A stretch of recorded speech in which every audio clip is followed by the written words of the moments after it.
Cette semaine, je vais parler d'un sujet d'actualité qui peut sembler éloigné de la photo et de la vidéo, alors que pas du tout.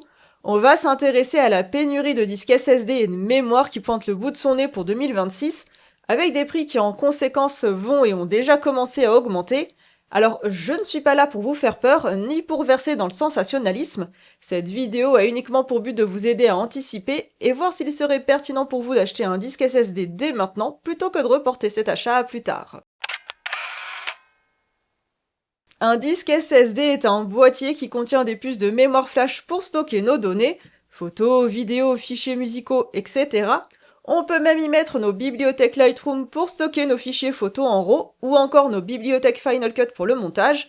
Aujourd'hui, ces disques SSD ont en général un stockage entre 1 Tera et 8 Tera selon le modèle qu'on choisit, et les particularités de ces disques tiennent dans leur petite taille et leur rapidité de lecture comme d'écriture des données. Et ça change tout, ils se différencient sur ce point de nos bons vieux disques à plateau. Les disques durs à plateau sont lents, très lents.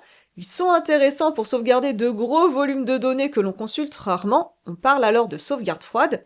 J'archive toutes mes photos et vidéos sur ces gros disques durs et je conserve même des vieux projets Final Cut.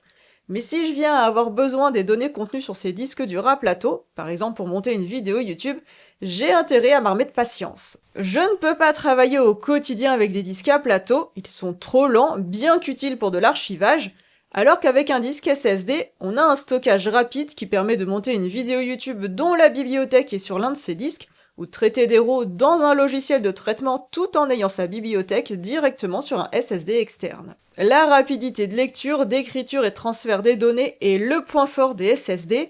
On est nombreux photographes et vidéastes à les collectionner et ça ne concerne pas que les professionnels.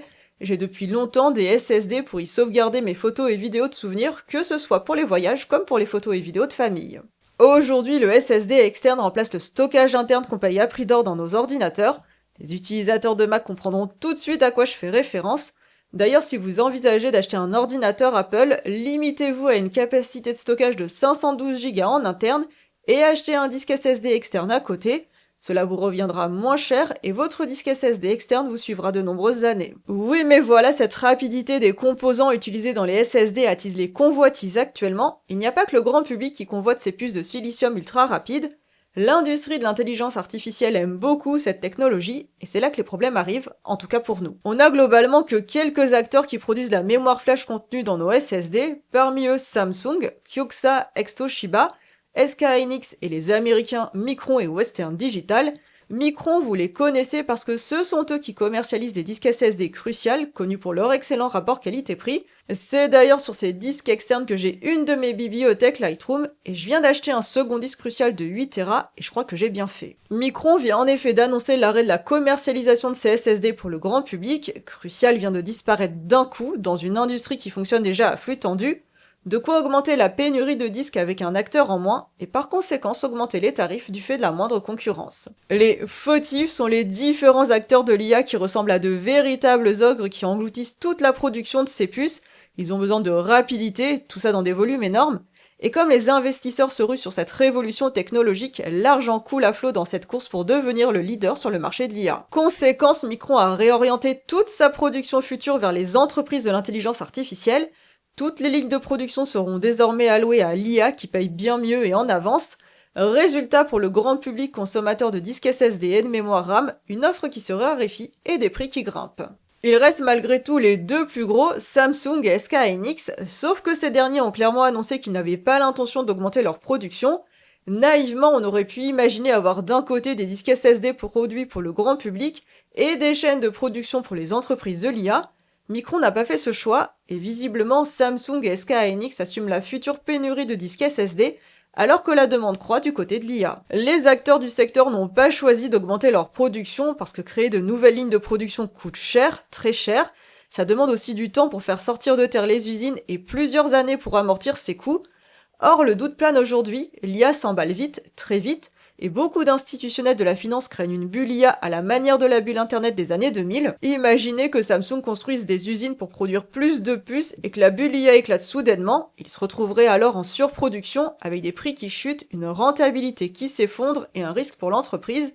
À la lumière de ce contexte, le choix de cette poignée d'acteurs se comprend. Pour nous, la conséquence est que les prix vont continuer d'augmenter et que l'offre va se raréfier. Pour donner un peu de consistance à tout ce que je viens de vous dire, je suis allée rechercher mes factures d'achat de mes SSD. Par exemple, j'ai acheté un Samsung T7 Shield 2 Tera il y a 3 ans au Black Friday et j'avais payé 180 €. Un an plus tard, même disque, toujours au Black Friday, je l'ai eu à 140 €. Aujourd'hui, le même disque coûte 219 € et ça c'est en cherchant bien. Comme je surveille l'évolution des prix, non seulement je n'ai pas vu une seule promotion pendant le Black Friday sur ces disques contrairement aux années passées, et en plus il est de plus en plus difficile d'en trouver en stock.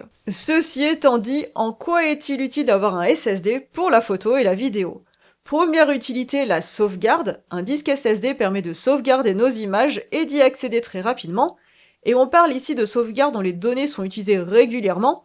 Votre disque devient alors une sorte d'extension du stockage interne de votre ordinateur. Vos photos, vos vidéos, vous comptez les lire très régulièrement. Dans ce cas, on n'est pas sur de l'archivage ou de la sauvegarde froide pour laquelle un disque à plateau suffit.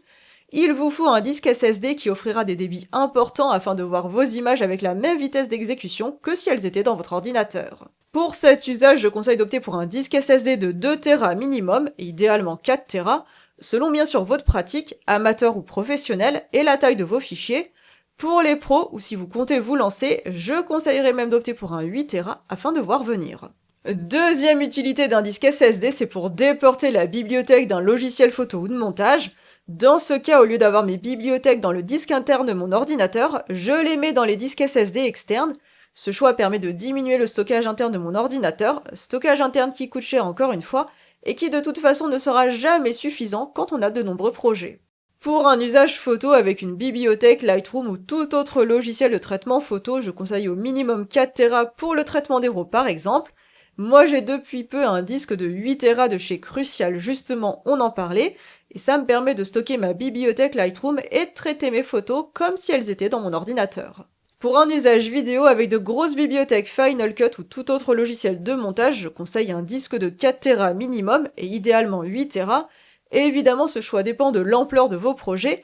Par exemple, j'ai 2 disques SSD de 4 Tera rien que pour mes projets Final Cut avec les leçons de mes formations, sachant que chacune de mes formations dure entre 10 heures et plus de 20 heures, donc forcément j'ai besoin de beaucoup de stockage. Pour le montage vidéo, j'ai même fait le choix de la rapidité extrême avec des boîtiers Thunderbolt dont la vitesse de transfert est maximale.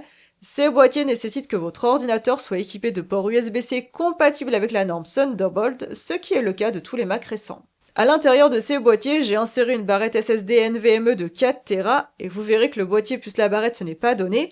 Je vous ai d'ailleurs mis tous les liens en description, et en cliquant juste avant d'acheter depuis les liens en description, vous soutenez ma chaîne sans que ça ne vous coûte rien. J'ai aussi plusieurs disques SSD externes de 2 Tera pour mes projets Final Cut destinés à YouTube. Historiquement, on avait des disques plus abordables dans ce niveau de stockage.